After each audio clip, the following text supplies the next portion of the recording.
Sexual horror? Teddy, put down the magazine. Oh, I'm sorry. I was just busy reading this magazine. One of Ado's articles is in here. I swear I was reading the article.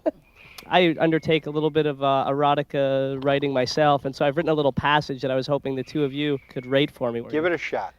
The small, virile hunk of a man sauntered slowly into the steam-filled bathroom. As he approached, she saw his chiseled silhouette through the smoky shower curtain. "You'd better scrub real good, because I know you're one dirty little vixen," he said in a raspy snarl over the din of running water. The concerted trickle ceased. The specimen of quintessential masculinity reached his bronzed, well-toned arm over the top of the shower drape and handed the sultry tart an off-white-colored tiny hand towel. You got another guy with My him. first work of erotica. Okay. Thank you. Okay. Got another guy with him. Delayed clapping is better than none. I appreciate the You guys sympathy. Yeah.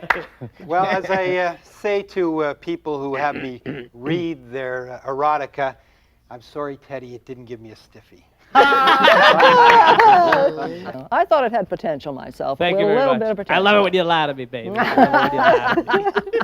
Carol, how about you show them how it's done? Can you read a short passage from Oh. your book? Write as a guy.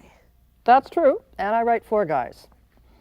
And here is the beginning like of Coach. a little short story called Hot Stuff. Want to know what turns me on? I'm walking down a crowded street and some guy bumps into me and I smell that heady mixture of sweat and hot skin and a bit of leather from the jacket he's wearing, and I feel that rush. You know what I mean? That's right. baby. Great. And there you go. There's writing as it's supposed to be done. Sounds like an encounter Teddy had on the way to the bathroom.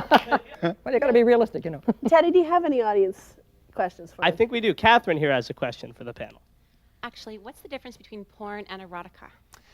Well, the best explanation, the best definition I've ever heard was the difference between erotica and pornography is the annual income of the reader. If you live in Brooklyn, it's pornography. But if you live out in the Hamptons, then you're reading erotica.